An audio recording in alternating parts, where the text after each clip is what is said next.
Shakur Stevenson, man. Last fight was against Edwin De Los Santos, and it left a real sour taste in a lot of people's mouths because no one ever saw Shakur Stevenson move around that much in that ring.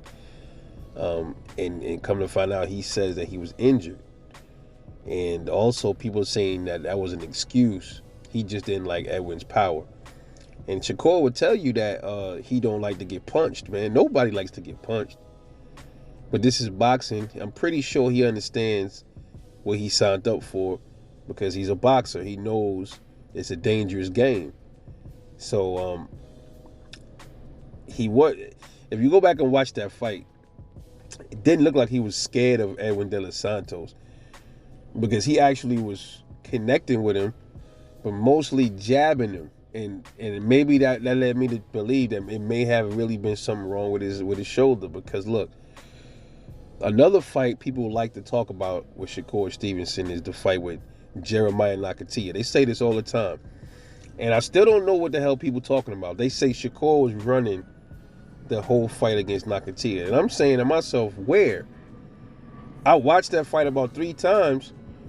I didn't see Shakur running. I saw him using his feet, utilizing footwork and trying to create distance. Funny thing is, he actually knocked down Nakathila, a power puncher. This is a dude with power. People say he punches hard. So why wasn't Shakur so gun shy against Nakathila? Was he injured? No. So I'm starting to put it all together to the conclusion. I believe Shakur was injured against De Los Santos, and because the Nakathila fight was in contrast, he stood there more. He did. He stood there. Go watch the fight. Your eyes can't lie. He stood there more in that fight, in the pocket a little bit more, and he actually knocked him down. Which leads me to another, to what this video is about. Shakur Stevenson's punching power. I think I talked about this in the past, but I'm going to bring it up a little bit more. I believe personally that Shakur Stevenson, his power is underrated. Now, in his next fight, not his next fight, because his next fight is not against a power puncher. It's a Runyon. I can't ever pronounce his name. He fought Frank Martin, gave Frank issues. Now, keep in mind, I believe Frank Martin said that a Runyon has power, could punch. And if you look at it, a Runyon, his record doesn't translate that. He doesn't have high knockout ratio, right? So Shakur could be in for a long night. You never know unless he gets him out of there. Now, the thing is this, though. If Shakur fights this next guy, a Runyon, knocks him out or knocks him down like Frank Martin did, and then we get a solid power puncher that's known for his power, he fights next, and Shakur doesn't move around like he did against De Los Santos, that should tell you right there that it was his shoulder. If he goes in there and does the same thing, though, that he did with De Los Santos, then I don't believe he could use that excuse. Then, he can't go by that, he was injured stuff. So these next few fights for Shakur Stevenson is going to tell me a lot. But I don't think he was lying about the shoulder. And I think his power is underrated, man. You can listen to his punches. He's dropping dudes. He has pop when he plants his feet. And he's a converted southpaw. So he's strong, bro. He can punch. And sometimes it's not even always about the power. Sometimes, man, the dudes that they connect so much with so much accuracy, it'll start to accumulate. Until hitting you in the same spot over and over again, even if the dude don't have punching power, it's gonna fuck you up. It's gonna whelp up your face. It's kind of like getting hit with a wet rag. You know what I mean? So, y'all can play around if y'all want with these dudes. Y'all keep, like Devin, you get no power. All right. Like I said, I kind of like put that in the same category as people that laugh at 22s. And people, 22 ain't no little ass bullet. That shit ain't got no power. All right, well, listen. You stand down range, don't move. Let me fire a shot with this little ass 22.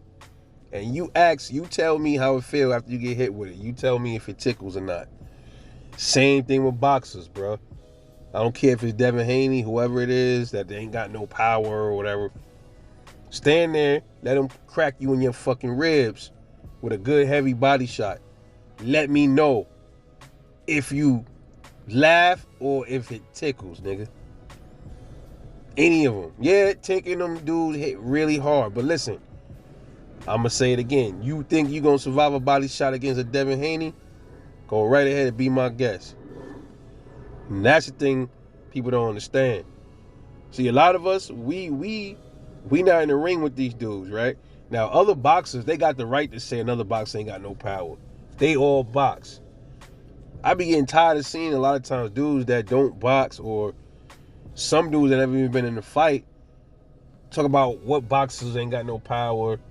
Like, a lot of Tank fans say that about Devin or Shakur. They can't beat Tank because they ain't got no power. How you know? You in the ring with Shakur? Have you ever felt Shakur's punches? You ever felt Devin's punch? No. Come on, man. Niggas got to stop this shit. But I think his power is underrated. And if he's unconfident in himself, it could be the reason why he's not getting a lot of knockouts, because maybe he don't like to get hit, so he's a little bit too defensively sound, and he don't believe in his own punching power. I think that could be a thing too. Maybe Shakur Stevenson don't even know his own strength, and who knows, man? He end up getting in the ring with Tank, and that's another thing that people keep talking about. They think because what he did against Edwin De Los Santos, it's going to be the same way with Tank. That's not necessarily true. Now, I did hear Shakur say, when Knockout called himself interrogating Shakur Stevenson, you know what I mean? That's this kind of leads to what I just said. You got these dudes on some of these channels, never boxed in their life, and then they're going to tell another a pro fighter that been doing this since he was a kid, on how he ain't gonna win against Tank. And how you know? How the fuck do you know? You never fought a day in your life. Should I be surprised? I'll even go as far as to say a lot of these dudes never even had a fucking fist fight, man. Straight up. I get vibes off a lot of these channels like, dude, you look like you never bust a grape. Come on, man. Cut it out. You never even lift a finger to throw a punch, man. But don't be surprised. He gets in there with Tank, and then he looks totally different, plants his feet, and actually drops Tank. This can happen. This is why I keep saying I don't get into the whole power thing all the time. Now, I'm going to say this again. When somebody like Tank Davis, it's good to have punching power so it can have him thinking about some shit. You know what I mean? Look, don't come in because I got some heat waiting for you. Absolutely. That doesn't mean, though, that a person without power can't drop Tank Davis, man. Or when I say without power, what we deem as having no punching power. Them dudes could punch, man. Trust me. I mean, have we ever seen that this whole year? We seen that. We seen some power punches. We seen some light punchers, so-called light punchers, beat power punchers. We just saw that the other day with Liam Pyro and Matias. In the past, we've seen that. Floyd Mayweather and Diego Corrales. He destroyed him. And Corrales was knocking niggas out. Floyd, back then, him too. He had power. He just, like I said, when he started messing up his hands, everything started changing for him. But Floyd could punch too, man. He just don't, he's just not a person that people associate a lot of knockouts with. So they figure he can't punch. That's a myth, man. We can't let the KO ratios keep fooling us. And I can't lie, sometimes that KO ratio shit will warp your mind into believing a boxer can't punch, but that is not true at all. Period. So I think Shakur might be underestimating his own punching power, bro, a little bit. We'll see in the next couple of fights, man. And I can't wait. And hopefully that Tank fight happen. But I think he should get the fight with Dennis Berinchik. I don't know how that's going to work because he's a top-ranked fighter. Shakur leaving. They have Shakur end up signing in, re-signing with Top Rank. That's probably the only way he'll probably get a Berinchik fight to get 2 belts, but we'll see. Anyway, let me know what you think about Shakur Stevenson, man. Is his punching power underrated, or is it not? It's Rebel Life, man. I catch y'all on the next one, and I'm out.